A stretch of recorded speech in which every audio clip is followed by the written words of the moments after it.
गांव के बाहर एक पुराना कच्चा रास्ता था जो सीधे श्मशान तक जाता था। दिन में भी लोग उस रास्ते से अकेले नहीं गुजरते थे, क्योंकि वहां के बारे में एक भयानक बात मशहूर थी। आधी रात के बाद वहां एक काली बिल्ली दिखाई देती है, जिसकी आंखें आग की तरह चमकती हैं, और जो उसके पीछे चला गया वह या तो कभी लौटा नहीं या लौटकर पागल हो गया।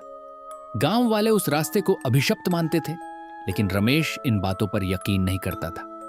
एक रात कस्बे से लौटते लौटते उसे बहुत देर हो गई। आधी रात बीत चुकी थी।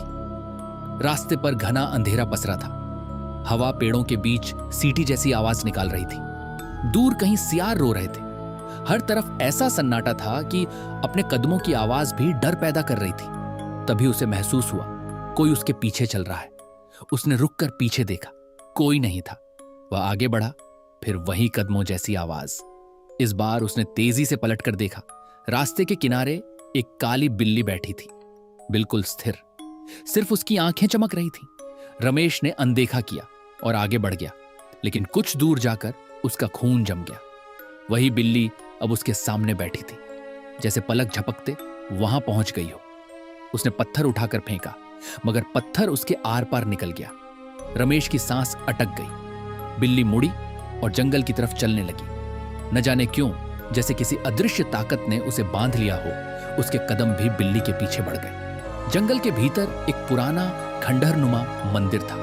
टूटी दीवारें, झुका हुआ शिखर और सीढ़ियों पर जमी राख। वहां हवा अचानक बंद हो गई, जैसे पूरा जंगल सांस रोककर खड़ा हो। मंदिर के भीतर से टन टन टन घंटी बजने लगी, जबकि वहां कोई नहीं था। बिल्ली सीढ़ियों पर बैठी रही, फिर धीरे धीरे अंदर चली गई। रमेश भी डरते हुए उसके पीछे पहुंचा। अंदर घना अंधेरा था।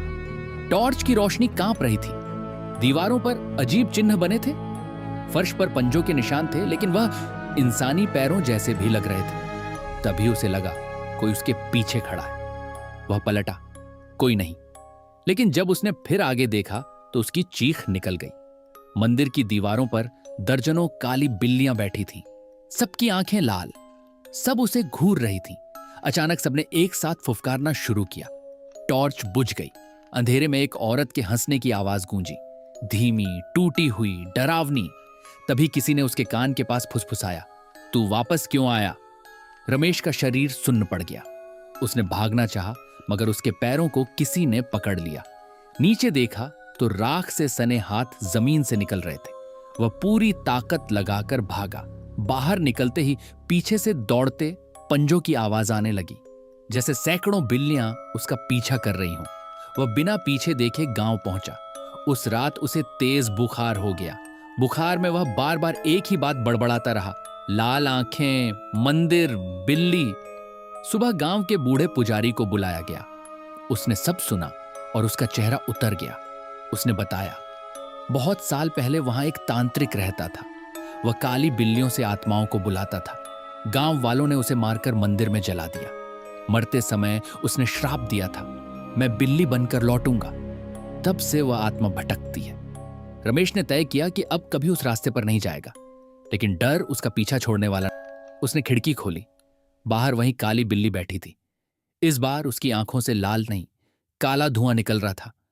रमेश ने खिड़की बंद करनी चाहिए, लेकिन बिल्ली इंसानी आवाज में बोली, दरवाजा खोल। उसकी चीख निकल गई। अगले ही पल पूरे घर में बिल्लियों के रोने की आवाज गूंजने लगी। दीवारों पर पंजों के निशान उभरने लगे। तेल का दिया अपने आप बुझ गया। कमरा अंधेरे में डूब गया। तभी बिस्तर के नीचे से किसी के रेंगने की आवाज आई। रमेश कांपते हुए नीचे झुका। वहां वही बिल्ली बैठी थी, लेकिन अब उसका शरीर बिल्ली का और चेहरा इंसान का था। जला हुआ चेहरा, खोखली आंखें, फटी मुस्कान। रमेश पीछे गिर पड़ा। तभी वह चीज पल भर में गायब हो गई और अगले ही सेकंड उसके पीछे खड़ी थी।